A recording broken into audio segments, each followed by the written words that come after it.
অবিশ্বাস্য হলো ঘটনা সত্য। বিএনপি টিকে থাকার প্রধান মিত্র এখন জামাত ইসলামী।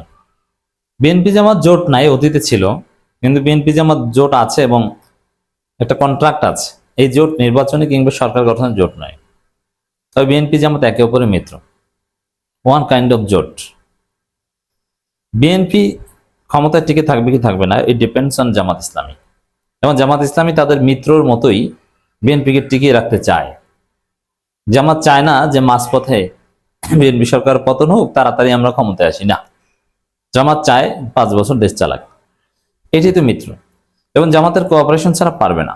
এমনকি বিএনপি জামাত এতটাই মিত্ররা যেরকম যৌথভাবে সরকার গঠন করে, জাতীয় সরকার গঠন করে, পরিস্থিতি এমন হতে পারে যে তারেক রহমান একটা পর্যায়ে জাতীয় সরকার গঠন করবে জামাতকে নিয়ে, এমনকি ইউনূসকে সেখানে রাষ্ট্রপতি বানাতে পারে, আর উপপ্রধানমন্ত্রী বা কোনো একটা পোস্ট ক্রিয়েট করে ডাক্তার শফিকুর রহমানকে সেটা দিয়ে এরকম একটা পরিস্থিতি তৈরি করলেও করতে পারে। এতটাই মাত্র টিকে থাকতে হলে এটা করতে হবে, নাহলে উপায় নেই। কারণ যেভাবে পৃথিবীতে যুদ্ধ ছড়িয়ে পড়েছে, যেভাবে এই যুদ্ধ এসকেলেট হচ্ছে, এবং এটা বাংলাদেশের আশেপাশে, যেমন আফগানিস্তান পাকিস্তান যুদ্ধ লাগলে তো বাংলাদেশের আশেপাশে, ভারত কোনো না কোনোভাবে তার সাথে জড়িত। ভারত আফগানিস্তানকে উস্কানি দিচ্ছে, আবার বাংলাদেশের সাথে ভারতের বর্ডার, আবার মিয়ানমারে তো অস্থিরতা, আবার ইরানে হামলা করে তছনছ করে দিচ্ছে যুক্তরাষ্ট্র ইসরায়েল। ইরানকে অনেক মারাত্মক শক্তিশালী অস্ত্র দিয়েছে চীন, এবং ইরান লং টার্ম যুদ্ধ করতে সক্ষম, কিন্তু যুক্তরাষ্ট্র ইসরায়েল দীর্ঘমেয়াদী যুদ্ধ করতে বেগ পেতে হবে। তো সব মিলিয়ে ইরান একদম ছেড়ে দেওয়ার পাত্র নয়। ইরান এত কিছু হারাবে আর চুপচাপ বসে থাকবে তাও নয়। তো অনিবার্যভাবে একটা বড় ধরনের যুদ্ধ, হয়তো একটা দীর্ঘমেয়াদী যুদ্ধ আমরা প্রত্যক্ষ করব। আর তাতে আর ওদিকে রাশিয়া ইউক্রেন তো লেগে আছে। রাশিয়া ইউক্রেন একটু দূরে, বা মাত্র 2টা দেশের মধ্যে, যার ফলে এর প্রভাব বড় আকারে আমাদের উপর পড়ে না। যদিও হাসিনা কিন্তু এটা বলতো যে এই যুদ্ধের প্রভাব এই হয়েছে সেই হয়েছে, দ্রব্যমূল্যের দাম বেশি কেন, রাশিয়া ইউক্রেন যুদ্ধের ফলে, তেলের দাম কেন বেড়েছে এর কারণে। এখন ভয়ানকভাবে বাংলাদেশের, দেখেন এখানে একটা চেইন ইফেক্ট বলতে একটা কথা আছে। যেমন যদি জ্বালানির দাম বাড়ে তাহলে সব কিছুর দাম বাড়বে। এতে এই জ্বালানির দাম বাড়া, মধ্যপ্রাচ্যে যদি কোনো অস্থিরতা হয় এবং ফ্লাইট বিপর্যয়, বিমান যোগাযোগ বন্ধ, এতে অনিবার্যভাবে সমস্ত পণ্যের দাম বাড়বে, জনগণ অস্থির হয়ে উঠবে। সেই পরিস্থিতিতে তৃতীয় শক্তি সুযোগ নিতে চাইবে।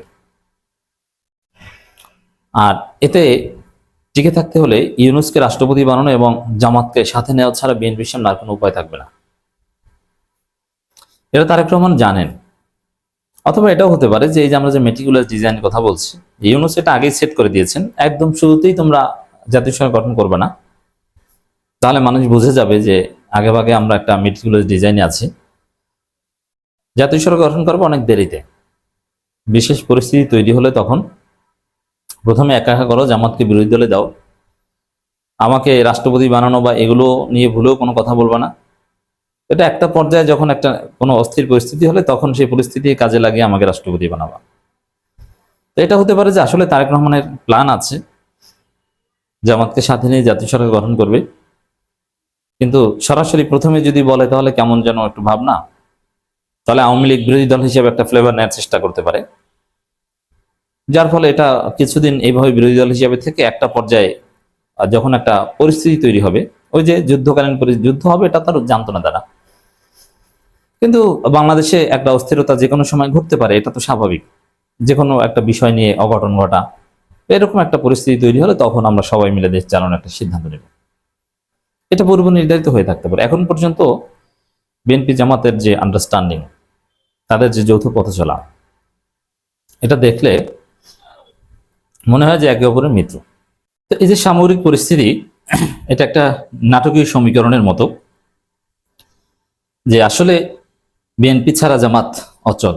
এবং বিএনপির ইতিহাসেই কিন্তু অনেকটা এরকম, যে বিএনপি কখনোই জামাত ছাড়া চলতে পারেনি। বিএনপি অলওয়েজ জামাত ছাড়া অচল ছিল। 1991 সালে বিএনপি ক্ষমতা এসেছে, তাও একদম জামাতের প্রত্যক্ষ জামাতের 18টা সিটের বিনিময়ে এসেছে। জামাতে 18টা সিট দিয়ে আওয়ামী লীগকে সমর্থন করলে আওয়ামী লীগ সরকার গঠন করতো, কিন্তু জামাত বিএনপিকে দিয়েছে, করুণা করে দিয়েছে বলে কোনো মন্ত্রণালয় কিন্তু জামাত নেয়নি, অথচ 3-4টা মন্ত্রণালয় জামাত নিতে পারত। আবার 2001 সালে বিএনপি ক্ষমতা এসেছে, একদম প্রত্যক্ষ জামাতের সাথে জোট করে এসেছে। আর এবারকার যে ঘটনা, তাতে আলাদাভাবে এসেছে ঠিক আছে, কিন্তু জামাত যদি কোঅপারেট না করে তাহলে দেশ চালাতে পারবে না, এই অবস্থা। অতএব বিএনপির হিস্ট্রি হচ্ছে যে জামাতকে লাগবে, জামাত ছাড়া বিএনপি চলতে পারে না। তো দর্শক, এটা একটু অবিশ্বাস্য মনে হয় যে বিরোধী দল হচ্ছে প্রধান মিত্র। হ্যাঁ, অবিশ্বাস্য হলো এটাই সত্য, এটা নতুন বাংলাদেশের বাস্তবতা। আপনারা জামাতের ইফতার মাহফিলে যে দৃশ্য দেখলেন, তা থেকে এটা সহজে অনুমেয়। এবং এনসিপির ক্ষেত্রেও সেম। এনসিপির ইফতার মাহফিলে বিএনপি জামাত সবার যে একটা মিলন মেলা, এবং সামনে বিএনপির ইফতার মাহফিলও দেখবেন যে সবার যে একটা চমৎকার মিলন মেলা। দর্শক, এখানে জোনায়েদ সাকি একটা কথা বলছেন, দেশে একটি উগ্র দক্ষিণপন্থা মাথাচাড়া দিয়ে উঠেছে। এখন এই উগ্র দক্ষিণপন্থা বলতে ডেফিনেটলি ইসলামিক শক্তিকে বোঝানো হচ্ছে। এখন এই সাবেক বাম, এরা তো বিএনপির কাঁধে জোরে এমপি হয়েছে, নইলে এরা তো ইউনিয়ন পরিষদের চেয়ারম্যান হওয়ারও যোগ্যতা রাখেন না। বিএনপির লোকজন ঝাড়ু মিছিল করেছে, বিএনপির করুণায় এমপি হয়ে বিএনপির করুণায় মন্ত্রী হয়েছেন। তা এরা যাই বলুক না কেন, দেখেন বিএনপির সাথে শাহবাগের কিন্তু একটা সেপারেশন হয়ে গেছে। অর্থাৎ বিএনপির সাথে শাহবাগের সেপারেশন হওয়ার মধ্য দিয়ে এই জোনায়েদ সাকিদের গুরুত্ব কমে গিয়েছে বিএনপি সরকার। সামনে এটা দেখলেও দেখতে পারেন যে এই জোনায়েদ সাকিটা কি এদেরকে বাদ দিয়ে বিএনপি মন্ত্রণালয় নতুন ভাবে সাজিয়েছে। অনেককে বাদ দিতে হবে, এবং বাদ দিতে হবে এটা জেনেই অনেককে মন্ত্রী বানিয়েছে। অথবা বিএনপির মিত্র যারা মন্ত্রী হয়ে খুশিতে খুশি, কতদিন আপনার মন্ত্রণালয় থাকে বলা যায় না। আপনি ভিপি নূর জামাতের উত্থানে চিন্তিত, জোনায়েদ সাকি জামাতের উত্থান নিয়ে চিন্তিত। আরে ভাই, আপনার প্রধানমন্ত্রী প্রধান মিত্রই তো জামাত, এবং নিয়মিত পর্দার অন্তরালে জামাতের সাথে যোগাযোগ করে, হেল্প চায়, চলতে পারবে না। এই ইরান যুদ্ধের প্রভাব পড়ুক রাজনীতিতে, তখন বুঝবেন যে মজা কি। তো দর্শক, দক্ষিণপন্থার উত্থান হোক, অমুক তমুক, এইসব কথা বলে লাভ নেই, এগুলো শাহবাগী বয়ান। এগুলো নির্বাচনের আগে বিএনপিরও কেউ কেউ দিয়েছে, কিন্তু এগুলো এখন ইনভ্যালিড। এখন বাস্তবতা হচ্ছে বিএনপি জামাত একে অপরের মিত্র, বিশেষ করে টিকে থাকার মিত্র। এখানে নির্বাচনে জেতার মিত্র নয়, টিকে থাকার মিত্র।